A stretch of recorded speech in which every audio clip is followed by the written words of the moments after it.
ग्वालियर जिले के डबरा में मजिस्ट्रेट द्वारा वाहन चेकिंग की गई। इस दौरान क्षेत्रीय विधायक की गाड़ी को रोका और हूटर हटवाकर 10,000 का जुर्माना भी लगाया। डबरा में मजिस्ट्रेट के द्वारा वाहन चेकिंग की गई है और इस दौरान क्षेत्रीय विधायक सुरेश राजे की गाड़ी को भी रोका गया और गाड़ी पर लगे हूटर उतरवाए गए, साथ ही 10,000 का जुर्माना वसूला गया। आपको बता दें, लंबे समय बाद डबरा में मजिस्ट्रेट चेकिंग 2 स्थानों पर की गई, जिसमें पिछोर तिराहा और फिर सिविल कोर्ट के बाहर यह चेकिंग की गई। दोनों स्थानों पर चेकिंग में करीब 40 प्रकरण बनाते हुए 60 से 70,000 रुपए का जुर्माना वसूला गया। इस दौरान पुलिस विभाग के अधिकारी मौजूद रहे और इस चेकिंग में एक कार भी पकड़ी गई। कार की तलाशी लेने पर 3 पेटी शराब बरामद की गई। छोड़ दो। वो देखिए, अगर नियम का पालन नहीं करेंगे निश्चित रूप से, और मैंने कोई नियम तोड़ा नहीं है। मेरे पास मेरी गाड़ी के सारे कागज हैं, कोई मेरी 2-4 साल पुरानी गाड़ी नहीं है। मैंने मजिस्ट्रेट साहिबा को ये सारे कागज मेरे ड्राइवर ने दिखाए, लेकिन उन्होंने कहा कि इस पर हूटर लगे।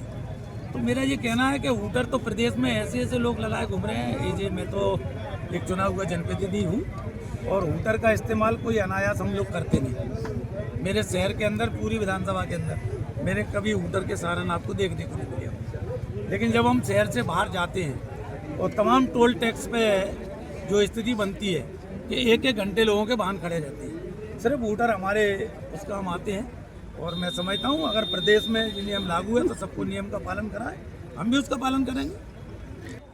देखिए, फिर ये मजिस्ट्रेट का या कानून का पालन कौन करेगा? हम वो लोग हैं जो कानून का पालन भी हमारा पहला कर्तव्य है। भाई, कानून का पालन करना हमारा पहला कर्तव्य है। कानून किसने बनाया? हम जिस पद पर हैं तो हमारी पहले सबसे नैतिक जिम्मेवारी है। और मैंने कहा ना कि अगर इस तरह का अभियान पूरे प्रदेश में चले तो हम इसकी निश्चित रूप से सराहना करेंगे। लेकिन अगर ये देख के चालानी कार्रवाई हो कि सिर्फ ये विपक्ष के विधायक हैं इसलिए इनका चालान होना चाहिए, मैं समझता हूँ ये, मैंने कहा ना, जिन पर कोई पद नहीं है और एक नहीं वो 3-3 गाड़ी हूटर लगा के चलते हैं।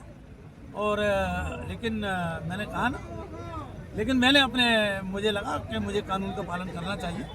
मैंने उनका विधिवत चालान भी भरा। कितने का चालान काटा? कहा 10,000 रुपये का चालान काटा। उन्होंने कहा कि अभी हूटर उतरवाना है। मैंने मेरी गाड़ी पे देखो, आप सिविल न्यायालय डबरा के सभी मजिस्ट्रेटों ने मिलकर डबरा शहर में यातायात की व्यवस्था को देखते हुए एवं ये देखते हुए कि बहुत नाबालिग बच्चे और बहुत सारी आम जनता बिना यातायात के नियमों का पालन करते हुए वाहनों का उपयोग कर रहे हैं और चला रहे हैं, हमारे द्वारा मोबाइल कोर्ट लगाई गई। इस मोबाइल कोर्ट में हमने उन सभी वाहनों पर कार्रवाई की जिनके पास कानून के अंतर्गत आने वाले सभी नियमों के पालन में दस्तावेज नहीं थे, जिनके पास लाइसेंस नहीं था, जो नाबालिग बच्चों द्वारा वाहन चलाए जा रहे थे, उनके कानूनन रूप से उनके माँ बाप पर भी कार्रवाई की गई। वह बड़े वाहन जो ओवरलोडेड थे उनकी कार्रवाई की गई, टिंटेड ग्लासेस की कार्रवाई की गई, हूटर सायरन जो गाड़ियों पर लगे थे वो हटाए गए। कुल 40 से 50 प्रकरण हमारे द्वारा बनाए गए हैं और इसका उद्देश्य यही था कि सारी जनता को ये ज्ञात हो कि आपको यातायात के नियमों का पालन करना है और उसी अनुसार शहर में चलना है। मैडम, ओवरऑल कितने की चालानी कार्रवाई की गई? लगभग 40 प्रकरण बनाए गए हैं। 60 से 70,000 रुपये की चालानी कार्रवाई की वसूली की गई है। पुलिस प्रशासन कार्रवाई नहीं कर रहा है, ऐसे में आपको निकल के आना पड़ा। पुलिस विभाग क्या कुछ कार्रवाई नहीं कर पा रहा है? ऐसा नहीं है। ये जो व्यवस्था होती है मोबाइल कोर्ट की, ये न्यायालय और पुलिस विभाग के साथ ही की जाती है। इसमें किसी एक का स्पेसिफिक वो नहीं होता है। मैडम, एक शहर के विधायक भी थे, उन पर भी चालानी कार्रवाई की गई है। कितने की चालानी कार्रवाई? हाँ, उनके ऊपर उनके गाड़ी में हूटर और वो लगे हुए थे, ऊपर लाइट और हूटर लगे हुए थे, इसलिए उन पर 10,000 की कार्रवाई कर वो हूटर हटवाया गया है और उनको आगे से सचेत भी किया गया है। चेकिंग के दौरान एक गाड़ी के अंदर डबरा से निसार खान की रिपोर्ट।